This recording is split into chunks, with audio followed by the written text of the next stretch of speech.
ভূত চতুর্দশী শব্দ দুটি শুনলেই চোখের সামনে ভেসে ওঠে অন্ধকার রাত আর গা ছমছমে সেই রাতে তেনাদের বিচরণ। দীপান্বিতা অমাবস্যার আগে চতুর্দশী তিথিতেই পালিত হয় ভূত চতুর্দশী। হিন্দু শাস্ত্র মেনে অনেকেই এই দিনটিতে বাড়িতে 14 প্রদীপ জ্বালান এবং 14 রকমের শাক খেয়ে থাকেন, কিন্তু অনেকের কাছেই হয়তো এই রীতির কারণ অজানা। চলুন জেনে নেওয়া যাক ঠিক কোন বিশ্বাসে ভর করে এই নিয়ম পালিত হয় ঘরে ঘরে। হিন্দু ধর্মে বিশ্বাস করা হয় যে এদিন মৃত পূর্বপুরুষরা মর্তে আসেন তাদের খুশি করতে এবং অতৃপ্ত আত্মাদের অভিশাপ থেকে বাঁচতেই কিছু প্রথা মানা হয়। সেই প্রথারই অংশ 14 শাক খাওয়া ও 14 প্রদীপ জ্বালানো। হিন্দুদের বিশ্বাস মৃত্যুর পর দেহ পঞ্চভূতে বিলীন হয়ে যায়, অর্থাৎ আকাশ, মাটি, জল, হাওয়া, অগ্নি, প্রকৃতির এই 5 উপাদানের মধ্যেই মিশে থাকেন পূর্বপুরুষরা। আর তাই প্রকৃতি থেকে সংগ্রহ করা 14 রকমের শাক মৃত 14 পুরুষের উদ্দেশ্যে উৎসর্গ করা হয়। জয়ন্তী, সাঞ্চে, হিলঞ্চ, ওল, পুঁই, বেতো, সর্ষে, কালাকাসুন্দে, নিম, পলতা, শৌলভ, গুলঞ্চ, ভাটপাতা ও সুজনি। মূলত এই 14 রকমের শাক রান্না করা হয়।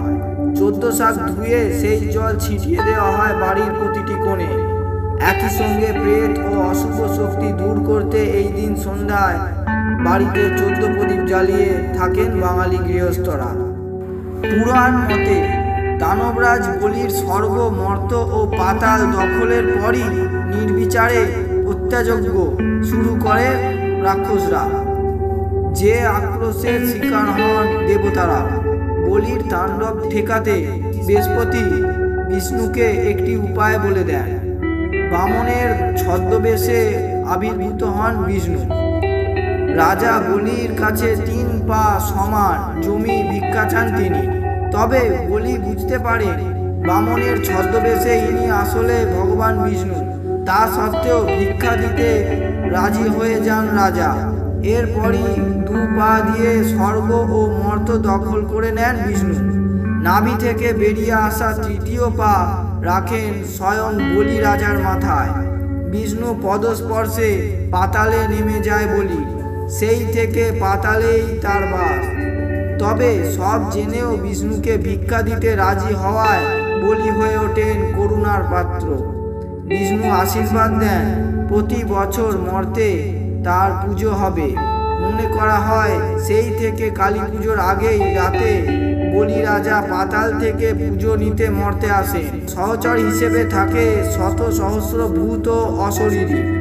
তবে 14 শাক খাওয়া ও 14 প্রদীপ জ্বালানোর পেছনে বৈজ্ঞানিক ব্যাখ্যাও রয়েছে। বৈজ্ঞানিক মতে ঋতু পরিবর্তনের জন্য এই সময় নানা ধরনের অসুখ হয়ে থাকে। 14 শাক খেলে শরীরের রোগ প্রতিরোধ ক্ষমতা বাড়ে। আবার হেমন্তের শুরুতে পোকার উপদ্রব দূর করতে বাড়িতে 14 প্রদীপ জ্বালানো হয়।